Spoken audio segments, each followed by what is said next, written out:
Hello नमस्कार दोस्तों। कैसे हैं आप सभी दोस्तों। आज हम GK GS special SSC GD के लिए लेकर आए हैं और इसकी क्लास हमने फर्स्ट क्लास आपको दे चुके हैं और आज सेकंड क्लास होगी। दोस्तों अगर हमारी वीडियो अच्छी लगे तो कमेंट करें और कोई प्रॉब्लम भी हो तो भी कमेंट करें। ठीक है दोस्तों, प्रश्न पढ़ते हैं। भारत देश का जनसंख्या की दृष्टि से सबसे छोटा राज्य कौन सा है? तो जनसंख्या की दृष्टि से अगर देखा जाए तो सबसे छोटा राज्य हमारा सिक्किम है।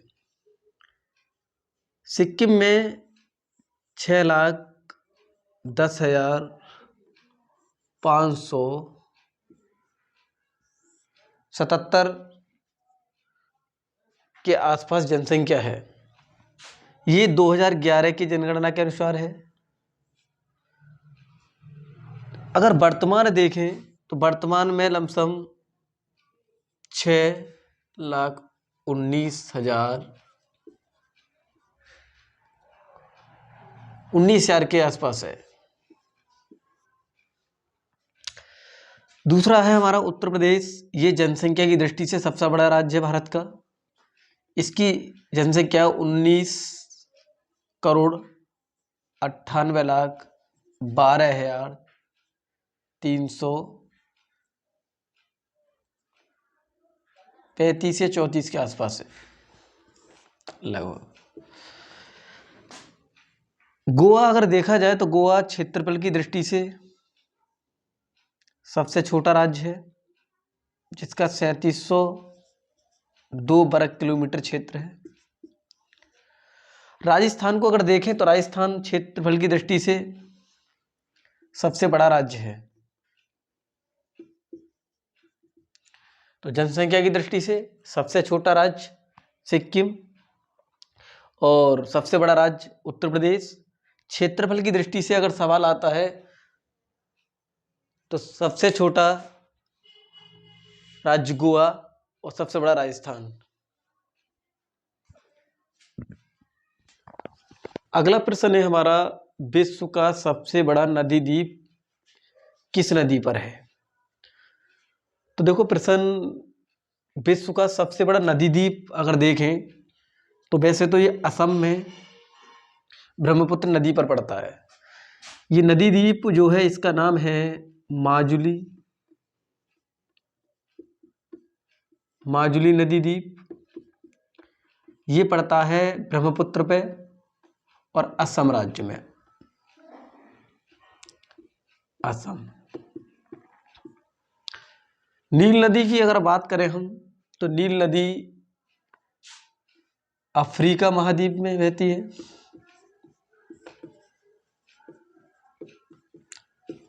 और विश्व की सबसे लंबी नदी है।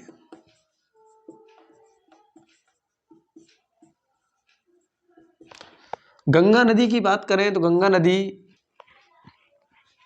नदी की अगर हम बात करें तो गंगा नदी भारत की जीवन धारा है। भारत की जीवन धारा। गंगा नदी की कुल लंबाई 2525 किलोमीटर है। ये भारत की सबसे लंबी नदी है। भारत की सबसे लंबी नदी है। ब्रह्मपुत्र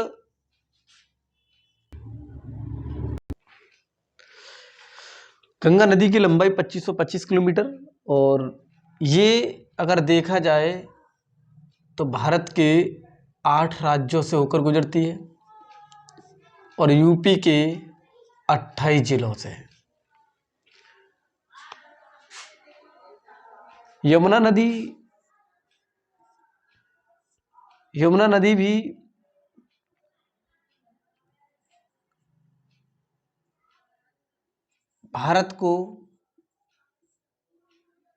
भारत की कृषि कृषि भूमि के लिए काफी मददगार है। ये नदी उत्तराखंड से निकलती है, कृषि के लिए उपयोगी है। ये उत्तराखंड से निकलती है और ये गंगा की सबसे बड़ी सहायक नदी है, जो इलाहाबाद में जाकर गंगा में मिल जाती है। हमारा अगला प्रश्न है, भारत में नीली क्रांति किससे संबंधित है? तो नीली क्रांति अगर देखा जाए तो नीली क्रांति का संबंध मछली उत्पादन से है। नीली क्रांति का संबंध जो है मछली उत्पादन से है। नीली क्रांति। अब ऑप्शन में आलू है तो आलू के लिए है गोल क्रांति,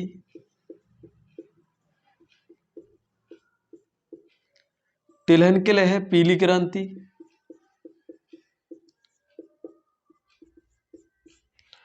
और कृषि के लिए आती है हमारी हरित क्रांति।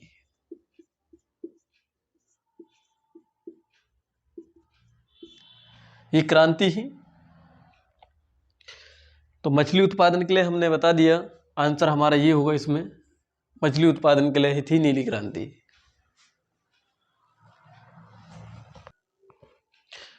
नेक्स्ट प्रश्न है, तृतीय क्षेत्र का दूसरा नाम क्या है? ये प्रश्न थोड़ा इकोनॉमिक्स का है, मतलब इकोनॉमिक्स का ही है प्रश्न, और देखना है हमें। तो पहला है उत्पादक क्षेत्र। उत्पादक में अगर हम बात करें तो ये उत्पादक द्वितीय क्षेत्र में आता है, जहां से हमें इंडस्ट्रियल एरिया से जो प्रोडक्ट तैयार होता है, उत्पादन किसी चीज को तैयार किया जाता है, उत्पादन किया जाता है, उसको द्वितीय क्षेत्र बोलते हैं। प्राथमिक क्षेत्र है हमारा ऑप्शन। प्राथमिक क्षेत्र को हम मानते हैं जहां से कच्चा माल तैयार होता है, जैसे कृषि, खनिज, ये सब किस में आते हैं? हमारे प्राथमिक क्षेत्र में। कृषि इसको प्राइमरी सेक्टर या प्राथमिक क्षेत्र, सेवा क्षेत्र जो है वो है हमारा तृतीय क्षेत्र। ठीक है। द्वितीय क्षेत्र को विनिर्माण क्षेत्र भी कहते हैं। ये सवाल आता इस तरह से, विनिर्माण क्षेत्र द्वितीय क्षेत्र है, क्योंकि जो एग्रीकल्चर से प्राइमरी सेक्टर से हमें प्रोडक्ट मिल रहा है, उसका दोबारा निर्माण करके नई वस्तु तैयार करी जाती है द्वितीय सेक्टर में, इसलिए इसको बोलते हैं हम विनिर्माण क्षेत्र। ठीक है। भारत में जीएसटी कब लागू हुई थी? प्रश्न है हमारा, भारत में जीएसटी कब लागू हुई? तो देखो, पहले जीएसटी है क्या? ये अप्रत्यक्ष कर है। जीएसटी की फुल फॉर्म अगर हम देखें तो गुड्स एंड सर्विस टैक्स, वस्तु एवं सेवा कर।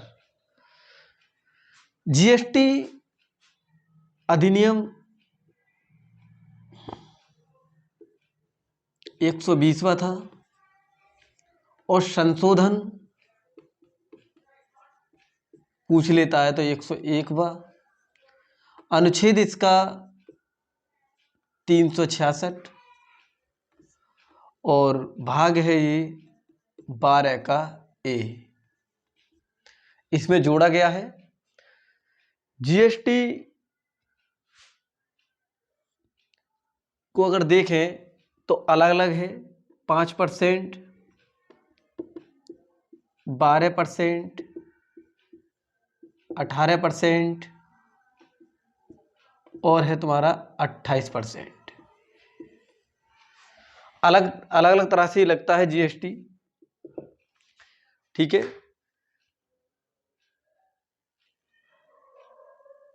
तो इसका उत्तर बनेगा 1 जुलाई 2017 को जीएसटी भारत में लागू हुई थी।